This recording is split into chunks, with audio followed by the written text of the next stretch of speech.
हमारे जीव विज्ञान के समस्त विद्यार्थियों। आई होप आप लोग अच्छे होंगे, अच्छे से तैयारी कर रहे होंगे। तो हम पढ़ रहे थे इकाई 2 में अध्याय फर्स्ट पढ़ रहे थे, जिसमें था पुष्पी पादपों की आकारिकी, जो हमने कंप्लीट कर लिया था। लेकिन मैंने सोचा कि क्यों ना एक ऐसा वीडियो बनाया जाए जिसमें सिर्फ वही एग्जाम्पल डिस्कस किए जाएं जो कि एग्जाम में पूछे जाते हैं। तो इस वीडियो में हम सिर्फ वही एग्जाम्पल और उदाहरण पढ़ेंगे जो एग्जाम्स में आज तक पूछे आते जा रहे हैं, और मैं आपको हाईलाइट करके बताऊंगी और आप नोट्स बनाएंगे, ठीक है, साथ साथ में। चलिए स्टार्ट करते हैं। सबसे पहले तो इसमें ये बताया गया था कि जड़, तन और पत्ती के बारे में बताया गया था। इसमें जड़ के प्रकार थे। आई होप आपने वो वाला वीडियो देखा होगा। देखिए, सबसे पहले ये थी जो मूसला मूल थी। ठीक है, मूल कितने प्रकार की बताई जा रही थी? 3 प्रकार की।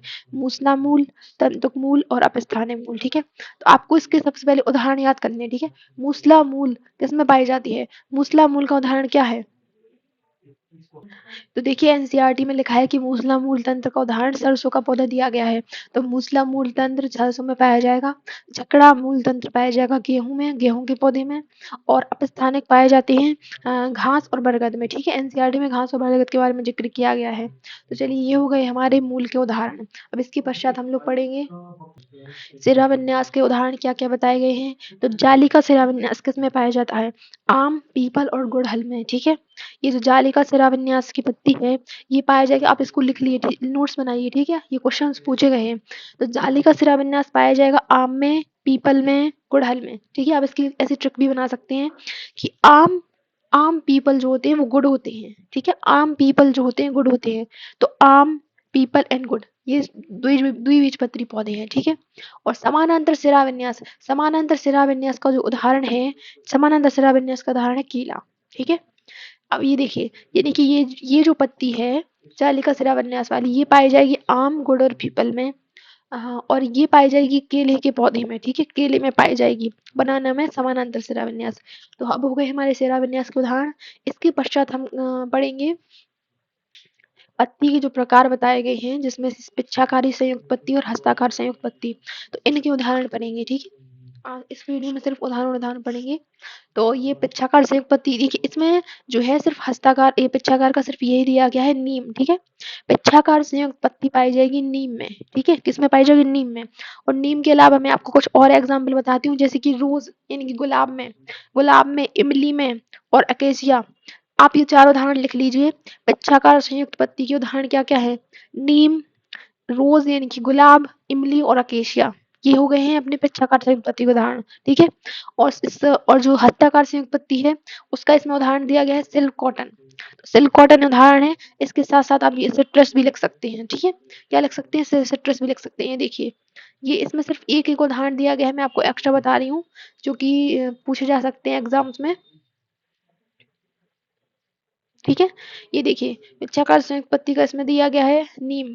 तो मैं फिर से बोलती हूँ कि पिच्छाकार संयुक्त पत्ती पाई जाएगी नीम में, और रोज यानी कि गुलाब में, इमली में, एकेसिया में। और हस्ताकार संयुक्त पत्ती पाई जाएगी सिल्क कॉटन के वृक्ष में, और साथ साथ ही सिट्रस के पौधों में भी इसी प्रकार की पत्ती होगी। ये हस्ताकार संयुक्त पत्ती। ठीक है, ये इसको बोलते हैं हस्ताकार संयुक्त पत्ती। अब पढ़ेंगे पर्ण विन्यास के उदाहरण। ठीक है, पर्ण विन्यास कितने प्रकार का होता है? सबसे पहले आप ये देखिए, पर्ण विन्यास आपने पढ़ा होगा 3 प्रकार का। आप आप सबसे पहले ये सुनिए कि आपको ये वीडियो से देखने से पहले ये चैप्टर पूरा पढ़ना है। ठीक है, आप चाहे मेरी वीडियो से ही पढ़ सकते हैं, या फिर आप दूसरे किसी चैनल से, या फिर आप खुद बुक से पढ़ सकते हैं। तो पहले आप ये चैप्टर पढ़िए। ये सिर्फ उन लोगों के लिए जो ये चैप्टर पढ़ चुके हैं, और जो इम्पोर्टेंट पॉइंट है, यानी कि जो उदाहरण है, मैं वो ही पढ़ा रही हूँ उस चैप्टर में। ठीक है, तो आप ये देखिए कि जो पर्ण विन्यास है वो तीन प्रकार का हमने पढ़ा था, जिसमें एकांतरण था, सम्मुख था एंड चक्करदार था। ठीक है, एकांतरण। तो अब हम पढ़ेंगे उसमें किस में पाया जाता है। जैसे कि एकांत इसमें लिखा है गुड़हल में। ठीक है, तो एकांतरण जो शिला विन्यास है वो पाया जाएगा गुड़हल में। किसमें पाया जाएगा? गुड़हल में। अब इसमें देखिए 3 उदाहरण दिए गए हैं। देखिए, गुड़हल, सरसों, सूर्यमुखी।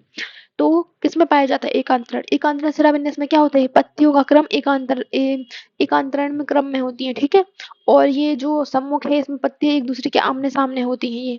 ये पत्तियां एक दूसरे के आमने सामने होती हैं। और ये जो चक्करदार है, इसमें पत्तियां कैसी रहती हैं? एक ही जो गांठ है उससे बहुत सारी पत्तियां निकलती हैं, 2 से अधिक। तो जो एकांतरण जो है पर्ण विन्यास वो पाया जाएगा किसमें? गुड़हल। गुड़हल के पौधे में, सरसों में, सूर्यमुखी में। ठीक है, गुड़हल, सरसों, सूर्यमुखी, मेरे साथ बोलिए, गुड़हल, सरसों, सूर्यमुखी, उसमें पाया जाएगा एकांतरण। अब इसके पश्चात जो सम्मुख शिराविन्यास है वो पाया जाता है किसमें? संयुक्त शिराविन्यास पाया जाएगा कैलोट्रोपिस, आक के पौधे में और अमरूद में। किसमें पाया जाएगा? आक के पौधे में और अमरूद में। ओके, ठीक है।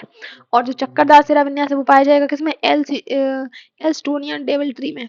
यहाँ पर इसमें चंपा भी उसका उदाहरण दिया गया है। ठीक है, तो आप फिर से बोलिए मेरे साथ, एकांतरण पर्णविन्यास पाया जाता है गुड़हल में, सरसों में, सूर्यमुखी में। और इसके पश्चात सम्मुख शिराविन्यास पर्णविन्यास पाया जाता है अमरूद में और आक के पेड़ में, कैलोट्रोपिस।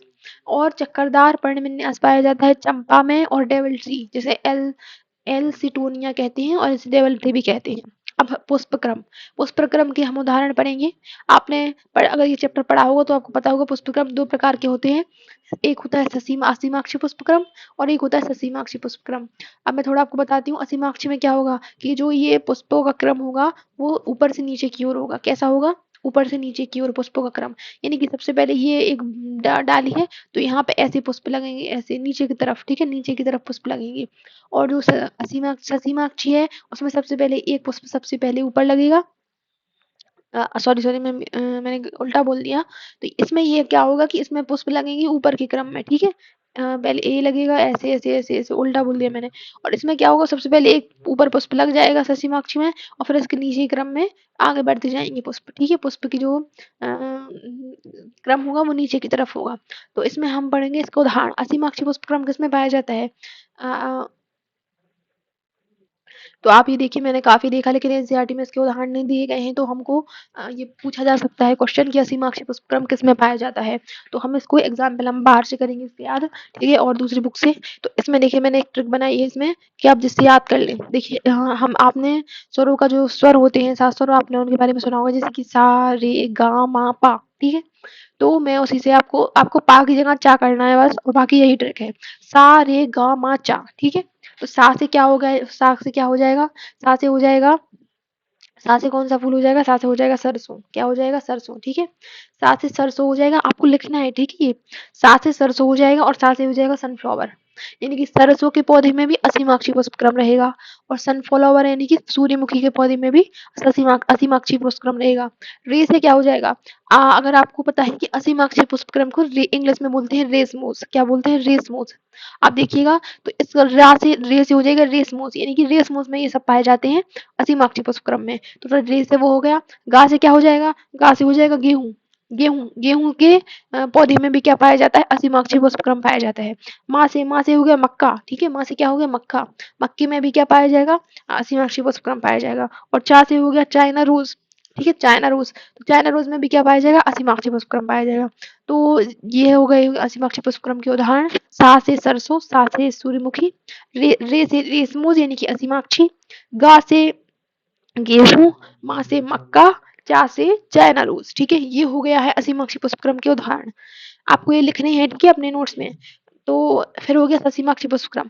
ससीमाक्षी पुष्पक्रम किसमें पाया जाएगा? ससीमाक्षी पुष्पक्रम के मैं आपको 3 उदाहरण बताती हूँ इंपॉर्टेंट। जे एस बी। ठीक है, आप इस जीएसबी को कुछ भी लिख लीजिए, मतलब ऐसा लिख दीजिए जय शंकर भोलेनाथ, या फिर ऐसा कुछ भी बना लीजिए आप जीएसबी से अपनी कोई भी ट्रिक। तो मैंने जीएसबी लिख दिया है। तो आप देख, जे से क्या हो जाएगा? जैस्मीन। ठीक है, मैं ससीमाक्षी पुष्पक्रम के उदाहरण बता रही हूँ।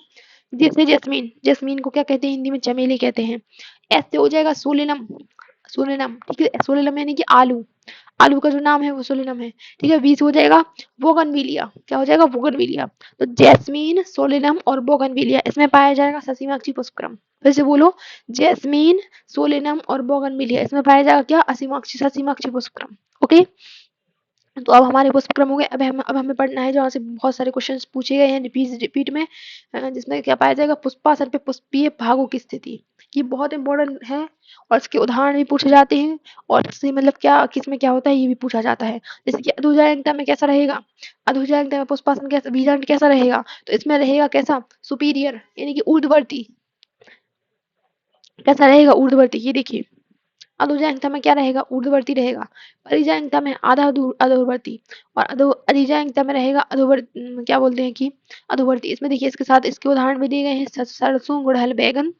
इसमें दिया गया है पल्म, गुलाब, आड़ू, और इसमें क्या उदाहरण दिया गया है? अरक पुष्प, अमरूद और घिया। ठीक है, सूरजमुखी के अरक पुष्प, अमरूद और घिया। चलो अब हम करते हैं इसको ट्रिक्स के साथ यार। ठीक है, क्या करेंगे? ट्रिक्स के साथ इसको याद करेंगे। सबसे पहले मैं फिर से बता देती हूँ कि जो अधोजायंता में अंडाशय कैसा होगा? ऊर्ध्ववर्ती यानी कि सुपीरियर। अंडाशय सबसे ऊपर पाया जाएगा, सभी भागों से ऊपर। परिजायंता में कैसा होगा? परिजायंता में होगा आधा अधोवर्ती। ठीक है, यानी कि ये देखिए आधा आधा, ये सभी भागों से ऊपर पाया जाएगा, आधा नीचे पाया जाएगा। और जो अधिजायंता है इसमें होगा कैसा? इंफीरियर यानी कि अधोवर्ती अधोवर्ती होगा। ठीक है, इसमें जो अंडाशय है ये इसके ऊपर सारे भाग पाए जाएंगे, बाकी अंडाशय कैसा पाया जाएगा? नीचे। तो इसके उदाहरण क्या क्या रहेंगे? उदाहरण से सबसे ज्यादा इंपॉर्टेंट है, देखिए। तो हमने पढ़े हैं इसके उदाहरण। देखिए, अधोजायंता का उदाहरण क्या रहेगा? सरसों, गुड़हल, बैंगन। इसको कैसे याद करेंगे? पहले मैं आपको पूरी पढ़ी बनाती हूँ, फिर मैं एक लाइन बताती हूँ, आप उसको लिख लीजिएगा। ठीक है, तो वही उदाहरण हो जाएगा जिससे आप याद कर लेंगे। तो अधोजायंता के उदाहरण रहेंगे सरसों, गुड़हल और बैंगन। ठीक है, क्या रहेंगे? सरसों, गुड़हल और बैंगन। तो इसमें इसके साथ इसका उदाहरण क्या है? China rose. चाइना रोज भी इसका उदाहरण है। ठीक है, आप लिखिए चाइना रोज भी इसी का उदाहरण है, अधोजायंता का। परिजायंता का उदाहरण क्या है? परिजायंता में पल्म, गुलाब और आड़ू। तो पी से पल्म, गुलाब और आड़ू को भी इंग्लिश में पीच कहते हैं। ठीक है, क्या कहते हैं? आड़ू को इंग्लिश में पीच कहते हैं। तो पल्म, गुलाब और पीच। इसके साथ आपको मेरी आवाज एकदम फटी हुई लग रही होगी क्योंकि मुझे बहुत जुकाम है। मेरी आवाज ही चेंज हो गई है। तो पल्म, गुलाब और पीच। और अधिजायंता का उदाहरण क्या होंगे? इसके उदाहरण होंगे सूरजमुखी के अरपुष्पक, अमरूद और घिया। घिया को क्या कहते हैं? घिया को क्या कहते हैं? तो हम लोग घिया को लौकी कहते हैं। ठीक है, क्या कहते हैं? लौकी। इसके साथ साथ इसका एक उदाहरण और है, वो है खीरा। खीरा, ठीक है, खीरा ककड़ी। तो आइए अब हम इसकी एक ट्रिक बनाते हैं। तो देखिए, मैंने माउस से लिखने की कोशिश तो की है, लेकिन बहुत ही गंदी राइटिंग में लिख रहा था। जितना लिख गया मैं उतना बताती हूँ। ठीक है, आपको लिखना है अपनी कॉपी में सुपीरियर सर और बच्चे। ठीक है, सुपीरियर सर और बच्चे गुपचुप आधा सन के नीचे। कैसा? गुपचुप आधे सन के नीचे खीर और अमरूद खा रहे थे। क्या खा रहे थे? खीर, लौकी और अमरूद। खीर, लौकी और अमरूद खा रहे थे। फिर से बोलूंगी मैं। सुपीरियर सर और बच्चे, सुपीरियर सर और बच्चे गुपचुप आधे सन में, गुपचुप आधे सन के नीचे, गुपचुप आधे सन के नीचे खीर, खीर, घिया और अमरूद खा रहे थे। अब मैं आपको बताती हूँ। देखिए, सुपीरियर, सुपीरियर मतलब कि ऊर्ध्ववर्ती। ठीक है, सुपीरियर ऊर्ध्ववर्ती में क्या आएगा? सा से। सा से क्या हो जाएगा? सा से हो जाएगा सरसों। ठीक है, सा से हो जाएगा सरसों। सा से हो जाएगा सरसों। ठीक है, उसके पश्चात सा के बाद क्या हो जाएगा? बी से। बा से क्या हो जाएगा? बैगन। क्या हो जाएगा? बा से बैगन। सा से हो जाएगा सरसों। सर से हो जाएगा सरसों। बा से हो जाएगा बैगन। चा से हो जाएगा चाइना रोज। क्या हो जाएगा? चा से चाइना रोज। ठीक है, चा से हो जाएगा चाइना रोज। उसके पश्चात आप ये देखिए कि ये जो गा है, गू है, इसको आप गुड़हल में भी कंसीडर कर सकते हैं, और साथ में इसको आप उसमें गुलाब में भी कंसीडर कर सकते हैं। लेकिन आप गुड़हल को आप रहने दीजिए। यहाँ तक देखिए, ये जो है यानी कि सुपीरियर सर और बच्चे, ये रहेगा सुपीरियर का। सरसों, बा से बैगन, चा से चाइना रोज और गुड़हल। ठीक है, अब यहाँ पे आधा, आधा मतलब आधा अधूरवर्ती। आधा मतलब क्या? आधा अधोवर्ती। तो आधा अधोवर्ती का क्या उदाहरण हो जाएगा? देखो, गा से गुलाब। ठीक है, क्या हो जाएगा? गा से गुलाब। गा से गुलाब हो जाएगा। पा से क्या हो जाएगा? प्लम। पा से प्लम हो जाएगा, और पा से क्या हो जाएगा? पीच यानी कि आड़ू। गुलाब, प्लम, पीच। गुलाब, प्लम, पीच। गुलाब, प्लम, पीच। आधा अधोवर्ती। ठीक है, यानी कि आड़ू। अब हो जाएगा सन के नीचे। नीचे से क्या हो जाएगा? यानी कि वो अंडाशय जो नीचे पाया जाता है, इन्फीरियर ओवरी। ठीक है, नीचे वाला। तो सन के नीचे, सन के नीचे सा से सनफ्लावर। सन से सनफ्लावर। ठीक है, सन से क्या? सनफ्लावर, सूरजमुखी। क्या खा रही थी? मैंने बोला था इसको आगे आप लिख लेना, क्योंकि राइटिंग बहुत ही गंदी आ रही थी। तो सन के नीचे क्या खा रहे थे? खीरा, खीरा, अमरूद और खीरा, अमरूद और लौकी, या फिर घिया बोल सकते हैं। क्या खा रहे थे? खीरा। खीरे के साथ क्या खा रहे थे? अमरूद। अमरूद और खीरा सलाद में खा रहे थे, यानी कि अमरूद, खीरा और लौकी खा रहे थे। ठीक है, आगे समझ में? तो नीचे रहेगा, उसमें क्या रहेगा? सनफ्लावर, लौकी और अमरूद और हीरा, ये रहेंगे खीर। खीर क्या कर रहे थे? खीर, अमरूद और लौकी खा रहे थे। तो ठीक है, इसका ये एग्जाम्पल हो गए हैं। आपको कोई और एग्जाम्पल भी अगर आपको ऐसे लगते हैं तो आप वो भी इसमें ऐड कर सकते हैं। आप खुद भी ट्रिक्स बना सकते हैं। ओके, मैंने तो ऐसे नॉर्मली जल्दी जल्दी में बनाई है, तो आप इसकी ट्रिक्स बना सकते हैं खुद ही। तो अब पढ़ेंगे हम नेक्स्ट किसका जो उदाहरण होगा। अब हम पढ़ेंगे पुष्पदल विन्यास के उदाहरण, ठीक है, पुष्पदल विन्यास के। तो मैंने हाईलाइट कर दिए हैं इसमें, ठीक है, क्या-क्या रहेंगे। तो ये देखिए, मैं इसको आपको डायग्राम भी बता देती हूँ। ये है कोरस्पर्शी, ये देखिए ये कोरस्पर्शी फूल है, वो है पुष्पदल विन्यास। ये व्यावर्तक पुष्पदल विन्यास है, इसको कहते हैं कोरछादी, इसको कहते हैं मैक्सिलरी। आई होप आपने सब के बारे में पहले ही पढ़ लिया होगा, ठीक है। तो ये देखिए आप किस में पाया जाएगा, देखिए कोरस्पर्शी किस में पाया जाता है, कैलोट्रोपिस में। कोरस्पर्शी कैलोट्रोपिस, आप इसको याद कर सकते हैं कोक, ठीक है, कैसे याद कर सकते हैं कोक। मेन फोकस जो है हमारे एनसीईआरटी में दिए गए उदाहरण पर ही है, ठीक है। वो तो जो इसमें नहीं दिए गए हैं उनके मैं आपको अलग से बताऊंगी सिर्फ। तो देखिए कोरस्पर्शी किसमें पाया जाएगा, कैलोट्रोपिस में, जिसको आप कोक से याद कर सकते हैं। कोक लिख लीजिए, को यानी कि कोरस्पर्शी, का यानी कि कैलोट्रोपिस, ओके। अब दूसरा है व्यावर्तित। व्यावर्तित किसमें पाया जाता है, गुड़हल, भिंडी और कपास में, ठीक है। व्यावर्तित किसमें पाया जाता है, गुड़हल, भिंडी और कपास में। तो आप कैसे लिख सकते हैं इसको, देखिए आप लिखिए अपनी कॉपी में, वो कप गुड भी है, ठीक है। मैं फिर से बोलती हूँ, वो कप गुड भी है। वो मतलब ब्यास, बाबू से हो जाएगा व्यावर्तित, बू से बा से हो जाएगा व्यावर्तित। कप, कप से क्या हो जाएगा, कपास। गुड, गुड से क्या हो जाएगा, गुड़हल। भी से भिंडी और है, ठीक है। तो वो कप गुड भी है, ठीक है, वो कप गुड भी है। व्यावर्तित, कप से कपास, गुड से गुड़हल, भी से भिंडी, ओके। तो ये हो गया हमारा व्यावर्तित। कब है, कोरछादी। तो कोरछादी के क्या दिए गए हैं इसमें, केसिया गुलमोहर, क्या दिए गए हैं, केसिया गुलमोहर। तो आप इससे याद कर सकते हैं, देखिए कोरछादी, कोर का आप कार बना लीजिए, कोर का क्या बना लीजिए, कार बना लीजिए। इसमें हो जाएगा कार केस गुल, यानी कि कार का केस गुल है, ठीक है, कार का केस गुल है। आप अपने हिसाब से बना सकते हैं, मैंने तो ऐसे ही बनाया है कि कार का केस गुल है, ठीक है, या फिर केस गुल है कार का। तो कार का जो केस है, यानी कार पर जो केस हुआ था वो कैसा है, गुल है। तो कार से कोर, कार से कोर छादी, केस से केसिया, गुल से गुलमोहर, ठीक है। कार का केस गुल है, यानी कि कोर छादी, केसिया, गुलमोहर। अब पढ़ेंगे बैक्सिलरी। तो बैक्सिलरी में, बैक्सिलरी के क्या उदाहरण दिए गए हैं इसमें, मटर और सेम, क्या है, मटर और सेम। तो आप ऐसा बना सकते हैं कि मुझे सेम मटर वाली बैग्स चाहिए, ठीक है, मुझे सेम मटर बैग्स चाहिए, क्या चाहिए, सेम मटर बैग्स। क्या चाहिए, मुझे सेम मटर बैग्स चाहिए। तो बैग से बैक्सिलरी, सेम और मटर, यानी कि मुझे सेम मटर बैग्स चाहिए, तो सेम मटर बैग्स, ओके। तो ये हमारे हो गए हैं पुष्पदल, ये हमारे हो गए हैं पुष्पदल विन्यास, इसके उदाहरण। अब हम पढ़ेंगे किसके, अब इसमें थोड़ी इंपॉर्टेंट लाइन है, ये भी हम इसको कवर करेंगे, ठीक है। ये देखिए आपने इसके बारे में पढ़ा होगा, दल लग्न, इसको मैं हाईलाइट कर देती हूँ। तो देखिए मैंने आपका काम आसान कर दिया है, मेन मेन पॉइंट जो है हाईलाइट कर दिए हैं। आप इसका स्क्रीनशॉट लेकर भी अपने नोट्स बना सकते हैं। तो आपने इसके बारे में पढ़ा होगा, दल लग्न। दल लग्न क्या होता है, एपिपेटलस। इसमें क्या होता है, दल और जो उसके पुंकेसर है वो आपस में जुड़े रहेंगे, क्या रहेंगे, पुंकेसर और दल आपस में जुड़े रहेंगे। तो हमें पढ़ने हैं इसके उदाहरण, ठीक है। तो दल लग्न एपिपेटलस का उदाहरण क्या बताया गया है एनसीईआरटी में, बैगन, क्या बताया है कि यह है बैगन। तो बैगन में कैसे रहेंगे, बैगन में दल लग्न एपिपेटलस होगा, ठीक है। और परिदल लग्न, इसमें रहेंगे परिदल पुंज जुड़े रहेंगे पुंकेसर से। तो इसका उदाहरण क्या दिया गया है, लिली, ठीक है। और इसके इसके अलावा भी इसमें क्या दिया गया है, एक संगी। एक संगी मतलब कि एक गुच्छे में पुंकेसर कैसे रहेंगे, पुंकेसर कैसे रहेंगे एक गुच्छे में, तो गुड़हल में, गुड़हल में पुंकेसर एक गुच्छे में पाए जाते हैं। दो गुच्छे में किसमें पाए जाते हैं, मटर में, ठीक है। और बहुसंगी यानी बहुत सारे गुच्छों से मिलकर बने होते हैं पुंकेसर, वो सिट्रस में। चलिए फिर से पढ़ते हैं, देखिए दल लग्न का उदाहरण जो है बैगन है, ठीक है।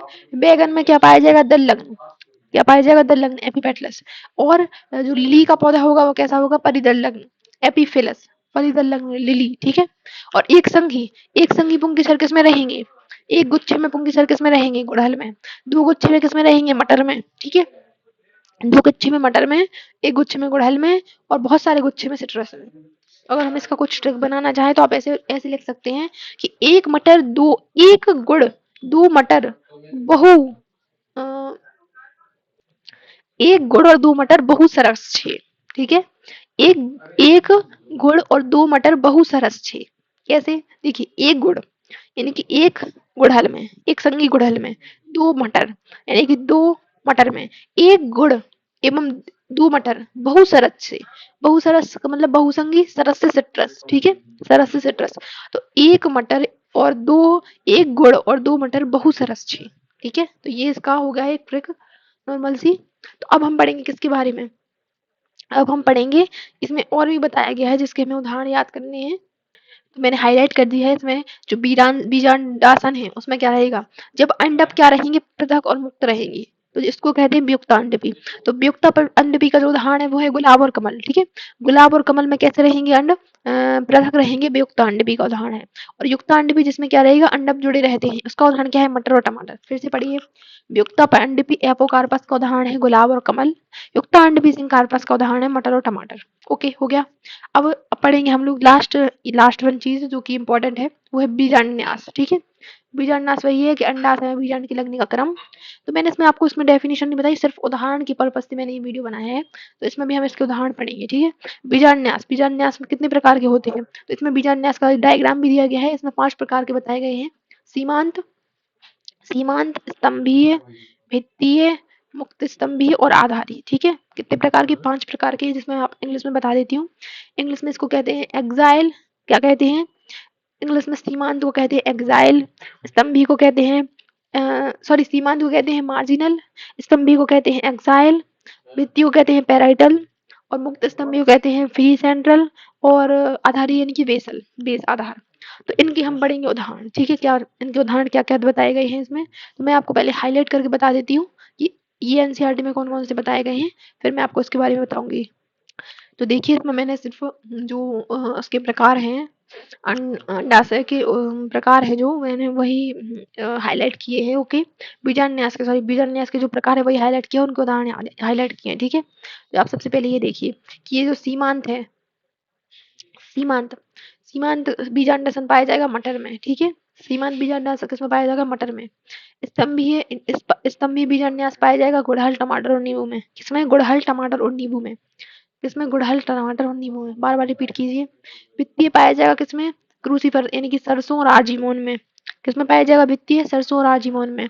और जो मुक्त स्तंभीय है, मुक्त स्तंभीय बीजांडन्यास किसमें पाया जाता है, डायंथस और प्राइमरोज में। किसमें, डायंथस और प्राइमरोज में। और आधारीय बीजांडन्यास किसमें पाया जाता है, सूरजमुखी और गेंदा में। ठीक है, सूरजमुखी और गेंदा में। ठीक है, फिर से रिपीट करूंगी मैं। देखिए, मैं डायग्राम से अगर आप करेंगे ना तो आपको बहुत अच्छे से याद हो जाएंगे। देखिए, डायग्राम इनका ऐसा दिया गया है।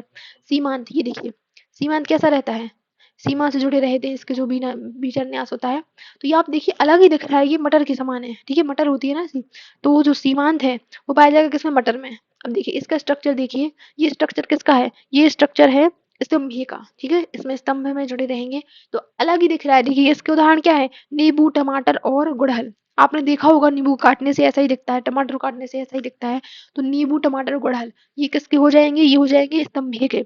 इसके पश्चात ये जो है, ये डायग्राम है, ये डायग्राम जो है वो है भित्ति का। ठीक है, इसमें क्या होगा, स्तंभ से नहीं जुड़े रहेंगे, बस सिर्फ कैसे रहेंगे, भित्तियों से, यानी कि भित्तियों से जुड़े रहेंगे ये। ठीक है, तो ये किसमें पाया जाता है, ये पाया जाता है सरसों और आजीमोन में। किसमें, सरसों और आजीमोन में। फिर से बोलिए, सरसों और आजीमोन में पाया जाएगा भित्ति है। ठीक है, सरसों और आजीमोन में भित्ति बीजांडास पाया जाता है। अब आप ये चीज भी देखिए, ये क्वेश्चन भी आया यहाँ से कि इसमें क्या, देखिए इसमें पूछा जा सकता है कि जो इस भित्तीय है, जो भित्तीय बीजांडास है, जैसे कि आभासी पट, इसमें क्या होता है, जैसे कि इस प्रकार ये मैंने संरचना बनाई है जो, इसमें क्या हो जाता है, कभी कभी आभासी पट बन जाते हैं, इन्हें कहते हैं आभासी पट। ठीक है, तो आभासी पट किसमें बन जाते हैं, वो बन जाते हैं भित्ति में। इसका उदाहरण क्या है, सरसों और आजीमोन।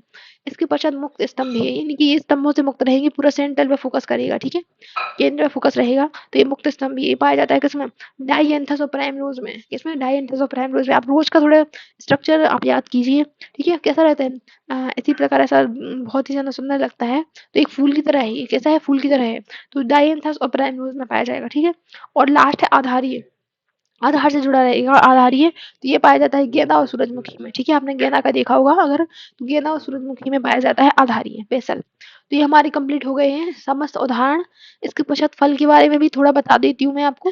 फल में ये 2 उदाहरण दिए गए हैं, इसमें भाग बताए गए हैं आम और नारियल के। तो फल में यही बताया गया है, अगर इससे क्वेश्चन आ जाए तो, कि फल में क्या होता है, देखिए इसमें 3 प्रकार की भित्ति पाई जाएंगी, बाह्य फल भित्ति, मध्य फल भित्ति, अंतः फल भित्ति। तो आप ये देखिए, जो नारियल में जो कठोर भाग होता है ना बाहर का, वो आपको क्या लगता होगा कि वो बाह्य फल भित्ति होती है, लेकिन वो बाह्य फल भित्ति नहीं होती, वो उसकी मध्य फल भित्ति होती है। ठीक है, मध्य फल भित्ति कैसी रहेगी, यहाँ पे देखिए लिखा भी है, मध्य फल भित्ति कठोर और पथरीली होती है। ठीक है, और अंतर फल भित्ति होती है सुस्पष्ट विभेदित। तो ये जो बाहर कठोर वाली फलवृत्ति होगी वो होगी मध्य फलवृत्ति, ओके।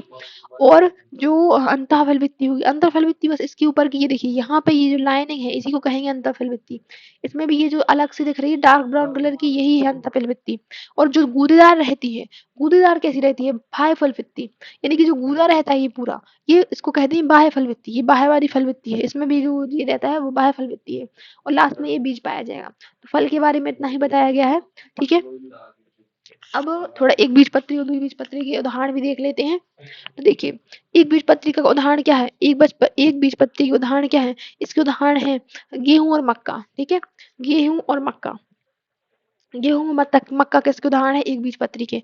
और द्विबीजपत्री के उदाहरण है चना और मटर, ठीक है। ये द्विबीजपत्री बीज है, ये देखिए अलग ही दिख रहा है, चने चने ये तो देखा ही होगा आपने। तो चना और मटर किसका उदाहरण है, द्विबीजपत्री का। और एक बीजपत्री का उदाहरण क्या है, गेहूं और मक्का, ठीक है। गेहूं और मक्का, ये उसकी संरचना बताई गई है। इसमें आप देखते हैं इसमें और क्या बताया गया है, कोई और उदाहरण हो तो इम्पोर्टेंट। हाँ, इसमें थोड़ा एक एक पार्ट और है जहाँ से क्वेश्चन पूछा जा सकता है और आई थिंक पूछा भी गया है। तो इसमें हम पढ़ेंगे भ्रूणपोषी और अभ्रूणपोषी के उदाहरण बताए गए हैं, ठीक है। किसके उदाहरण बताए गए हैं, भ्रूणपोषी और अभ्रूणपोषी की मैं हाईलाइट कर देती हूँ। यहाँ से क्वेश्चन आ सकता है। देखिए जहाँ जहाँ से क्वेश्चन आ सकता है ना, मैं आपको सिर्फ वही पार्ट बता रही हूँ, और जो स्किप कर रही हूँ मतलब कि जो ज़्यादा इंपॉर्टेंट नहीं है, तो बाकी आप डेफिनेशन वगैरह वहाँ से पढ़ लीजिएगा, ठीक है, दूसरे वीडियो से या फिर एनसीईआरटी से। क्या हो गया, तो ये देखिए क्या रहेंगे, भ्रूणपोषी और भ्रूणपोषी, ठीक है। भ्रूणपोषी में क्या होता है, द्विनिषेचन से जो बनता है वो कहता है भ्रूणपोषी, उसमें वो उसको क्या कहते हैं, भ्रूणपोषी। और जिसमें द्विनिषेचन नहीं होगा उसको कहते हैं अभ्रूणपोषी। तो अभ्रूणपोषी के जो उदाहरण है वो क्या है, चना सेम मटर, क्या चना सेम मटर। तो चना सेम मटर में कैसा रहेगा, भ्रूणपोष पतला रहेगा, तो इसको क्या कहेंगे, अभ्रूणपोषी। ये चना सेम मटर मैंने आपको पहले बता दिया था, सेम मटर क्या है, ये है डाइकोट यानी कि द्विबीजपत्री। तो ये चना सेम मटर द्विबीजपत्री, इसमें क्या रहेगा, अभ्रूणपोषी के ये उदाहरण है, ठीक है।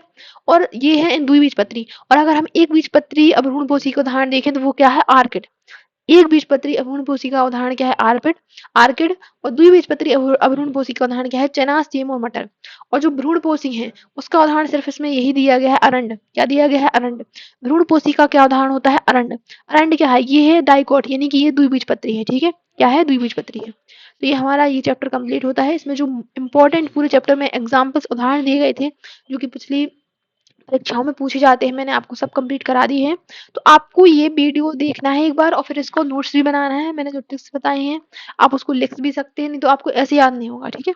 अगर आपको अच्छे से अगर एग्जाम निकालना है, जॉब पानी है, तो आपको मेहनत करनी पड़ेगी, ठीक है।